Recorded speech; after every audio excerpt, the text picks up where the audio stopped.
48. Wave height 4 feet. Wave period 5. That last report was 8 East footers. of Cape Henry. It's nowhere near here, Water but temperature 51. Wave height that's some 5. big coastal water. Wave period 7. Duck Cove here. Air temperature was 42. The wind was north at 21 knots, gusting to 29. Diamond Shoals buoy. Air temperature was 58. Wave height 8 feet. Wave period 8. The wind was 8 northeast footers. at 23 knots, gusting to 29. This is North National Weather Service All Hazards Weather Radio. WXM. That's because the wind was blowing so high all night and all day today. It just built those waves up for the last 36 hours. The following information is for Virginia's northern neck. Little Penny small craft advisory in effect until midnight Eastern Standard Time tonight. Tonight, north winds 10 knots with gusts to 20 knots. Waves 2 feet. Tuesday, northeast winds 5 to 10 knots. Waves 1 to 2 feet. Tuesday night, west winds 5 knots. Waves less than 1 feet. Wednesday, north winds 5 knots. Waves less than 1 feet. Wednesday night, south winds 5 to 10 knots. Waves 1 feet. Thursday, southwest winds 10 knots with gusts to 20 knots. Well, that's a good report. Waves 2 feet. Thursday night, northwest winds 10 to 15 knots with gusts to 25 knots. Waves 3 feet. Friday, southwest winds 5 to 10 I can't knots. believe they extended Saturday, southwest winds 5 to the 10 small knots. craft advisory another 12 hours. Marine focus.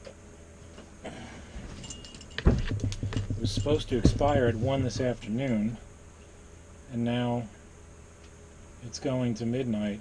I mean, they extended it 11 hours. And it has been a little windier than it was supposed to be. You know, I want to just shoot the weatherman or woman, either one. I'd like to do one of those a day, because these people don't know what the hell they're doing. I mean, seriously, they're so far off so often. In the last week, I haven't had an accurate forecast. And listening to the Coast Guard or NOAA reports is probably the most accurate. But even the other morning when I left, the report I listened to as I was warming the engine up to pull out of the harbor, the report I listened to was a desirable one. It was 15 knot winds, east northeast, which was decent. It's coming off my side. I can sail that just fine. And I got out in the bay, and it was funky. And then I got hit with a gust that had to be over 30 knots, because it just about laid the boat down. I just about stuck the mast in the water. These cabin windows right over here were in the water. The boat was on a full heel. And I just had enough rudder in the water, I suspect, to turn into the wind. Otherwise, I would have been on my side. But you know, the bottom line with that situation is, when I got out into the bay, just as I was starting to unfurl the Genoa, or the foresail,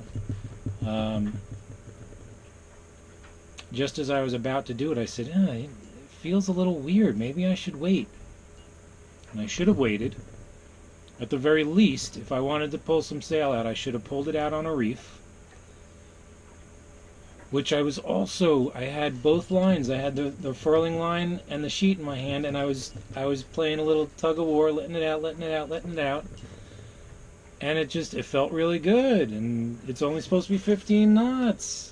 Let's put a sail up. Let's do some sailing. Let's shut this motor off. Let's go. But I had a funky feeling, and I should have just kept the sail furled and motored a little longer. I mean, I just left I wasn't even at the first channel marker. I was a little anxious to get the sheets up. I should have really listened to my gut there. Because as soon as even after I had the incident with the Jenny and got blown over so hard.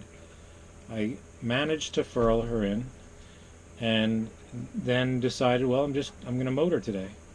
So I continued, down the bay.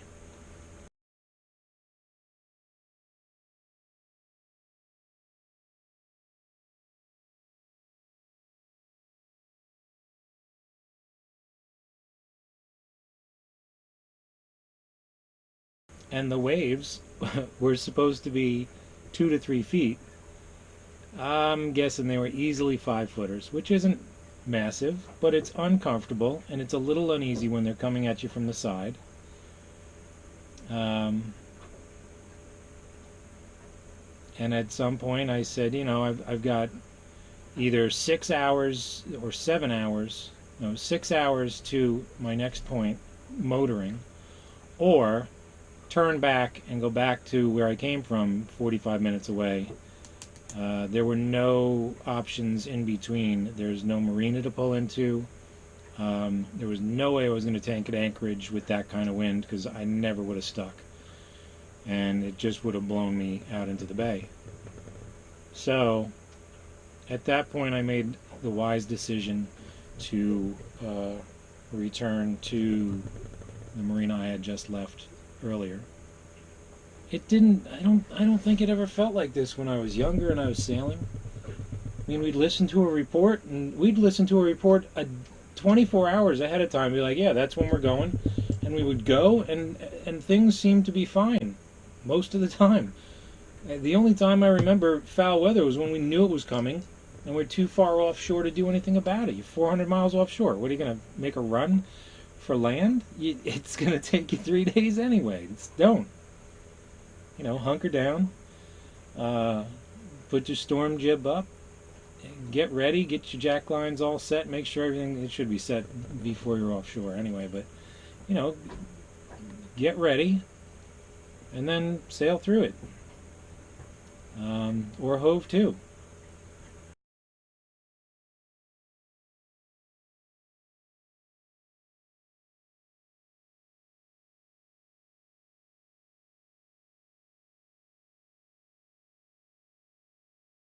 Huge fan of hoving to.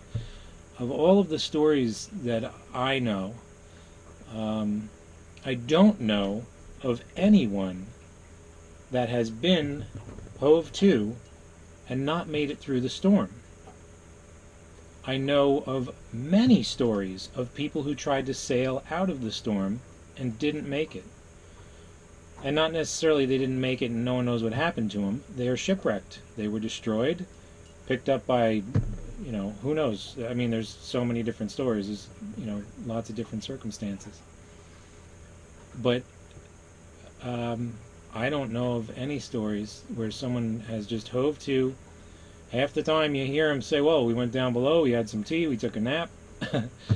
And then, 6, 7 hours later, we came back on deck and pulled some sails out and went on our merry way. So, this boat's going to be difficult with the Jenny that I have. I got to figure out the reef point and then put a marker on the leech, so that I know where to furl it, so that I can backwind that foresail and get into a hove that's balanced. So I'm going to need to practice that. I need to practice that before I get south and start going offshore. So I'll have to pick a day. I'm going to do that down in North Carolina. I'm going to do that in the Albemarle. I'm going to spend a day at least in the Albemarle practicing hoving and figure out exactly where this Genoa needs to be reefed so that I can backwind it and set the boat up. Alright, I guess that's it. Winds look favorable tomorrow. It's still a little chilly, but the farther south I go, the warmer it gets. I mean, each one of these reports that go down the coast, and you only hear a certain amount, they don't cover the whole coast, but they'll cover, maybe up to 100 miles from where you are. Maybe not that much, but within 100 miles. From one report to the last, it was 7 degrees difference at the same time. So that can make a difference, a comfortable difference. All right. I guess that's it for now. See you.